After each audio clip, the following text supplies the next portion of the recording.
Sometimes, kindness finds its way into our lives through the most unexpected people, strangers with no name, no place to go, and only one thing in common with us: the desire to be safe, to be seen. This happened several years ago. My husband had just landed in Miami, returning home from a work trip in New York.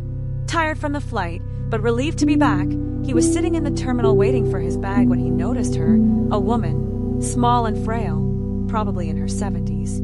Alone, nervous, clutching her travel documents like they were the last thread tying her to this world. Her name was Norma.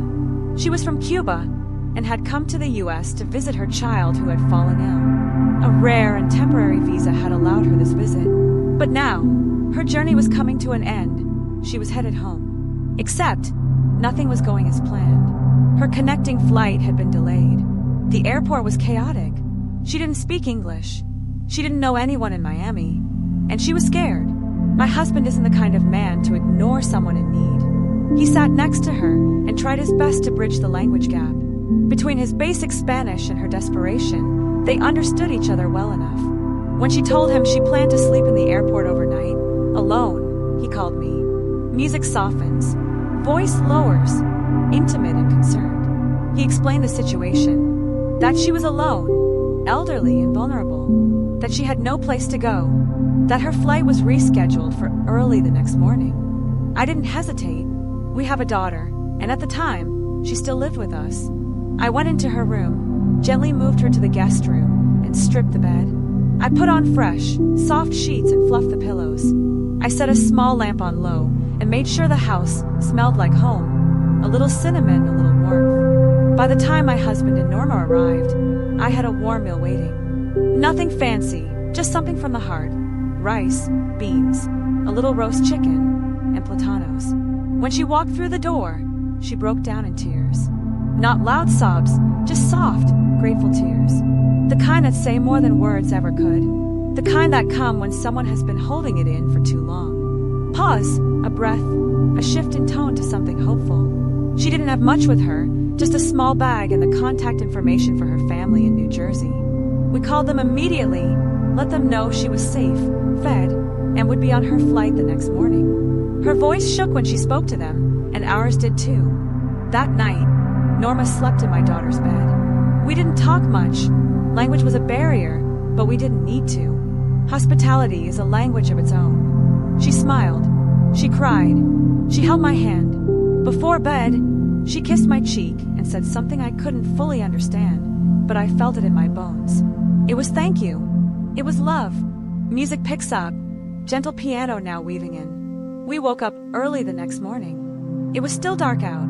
The air was cool and quiet. I made her a cafecito, strong and sweet, just how my mother used to make it. I toasted some Cuban bread, spread a little butter, pressed it warm, and served it to her with a soft smile. She sipped it slowly, tears in her eyes again. And then my husband drove her back to the airport. Just like that, she was gone. We never saw her again. But a few days later, we received an email from her family. They thanked us, over and over, not just for the roof or the meal or the bed, but for treating Norma like she was our own. We sent a little money down to her family in Cuba. Nothing big, just enough to let them know she mattered to us, even if just for a night. Music fades briefly, just silence for a moment. I think about her often. Norma, I hope she made it home safely. I hope her child recovered. I hope she felt that kindness could come from unexpected places.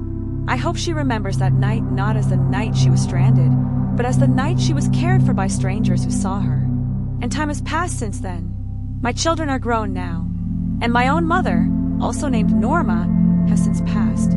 Soft music resumes, melancholy but full of warmth. Sometimes I wonder if that's why I felt so moved to help her that night.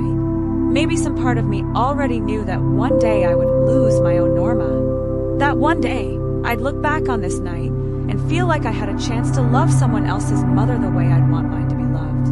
We live in a world that moves fast. People rush past each other in airports. Heads down, earbuds in, lives sealed off. But every once in a while, a stranger breaks through. And in that breaking, something beautiful slips in. A moment of compassion, a shared meal, a place to rest your head when you thought you'd have to sleep sitting up in a chair. That's what we did for Norma. And really, that's what she did for us, too. She reminded us to slow down, to look up, to reach out. Even now, when I walk past that bedroom, I think of her. I imagine her soft breath as she fell asleep under clean sheets in a house filled with love, even for a few hours. I hope she really knew, that she was safe. Because sometimes, that's all any of us want.